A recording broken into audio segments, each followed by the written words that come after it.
Hello, magandang umaga po sa inyo lahat at magandang tanghali, magandang araw sa inyo po sa mga tao dyan po sa Pilipinas or nasan mo kayong lugar. My name is Melvin Soto po. Nandito po ako ngayon is para ibahagi sa inyo po ang aking experience po dito sa Canada.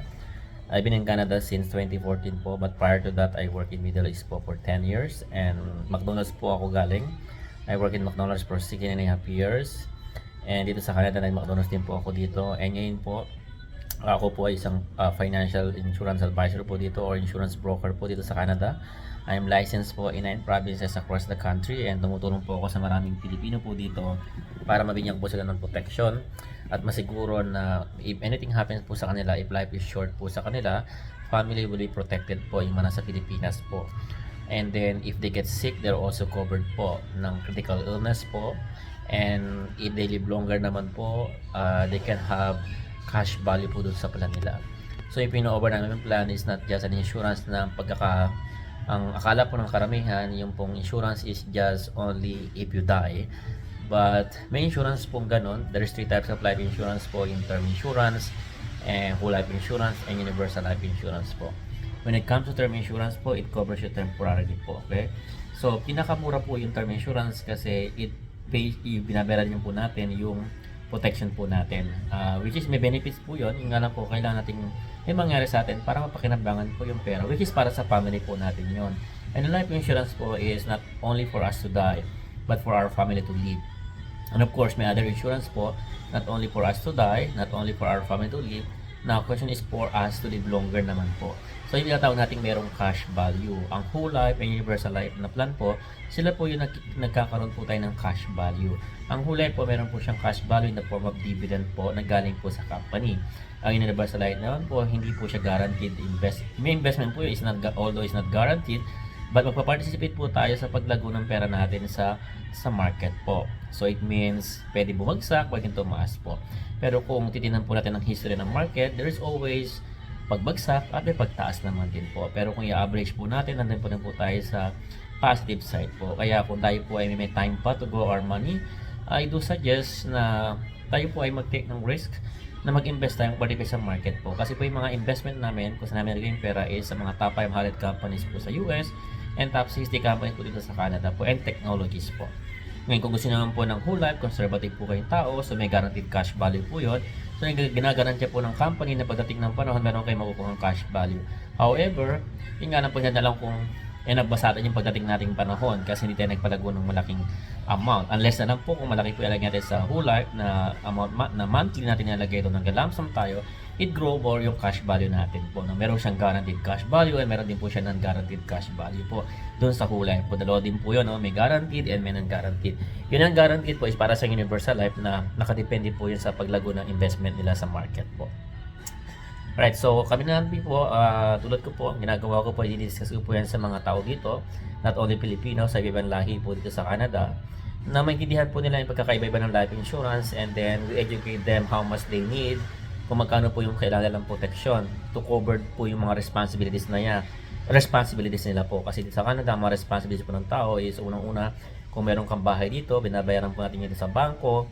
So, pag may nangyari sa atin, sila magbabayad po noon, yung may iiwanan natin. Sasakyan din po dito, loan po yung sasakyan dito, responsibilities din po yun, no? So pag may nangyari po sa atin at meron tayong family, so sila po magtutuloy noon. Okay, meron tayong credit card dito, yung mga loans po, no? And then on top of that, magkano po yung final expenses dito, yung taxes, funeral expenses po, mahal din po yun. And then, nakakalculate din po namin kung meron tayong maliliit na anak, yung childcare po. Childcare dito po, hindi po rin siya mura. And meron din po tayong education. Ang education po dito sa Canada, from grade 1 to grade 12 po, libre po yun. Pero pagdating po nila ng university, may bayad po yun. Even po, pag nag-aaral sila sa city, may bayad po yung rent. At saka po, meron siyang tuition fee. So, doon po pumapasok yung magkano kaya ang insurance need natin lalo mga parents na may mga anak. Para to make sure na if life is short sa atin, our family is well protected po.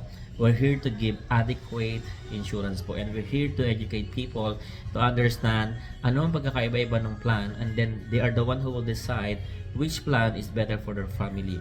And then we are not the one also who will decide how much they want to put monthly, or they want to save, or they want to invest monthly. Okay, we are here to educate, we're here to help we're here to serve po. We're not here to force people, but we want them to understand the importance and the value of having life insurance, having critical illness, at the same time having investment po.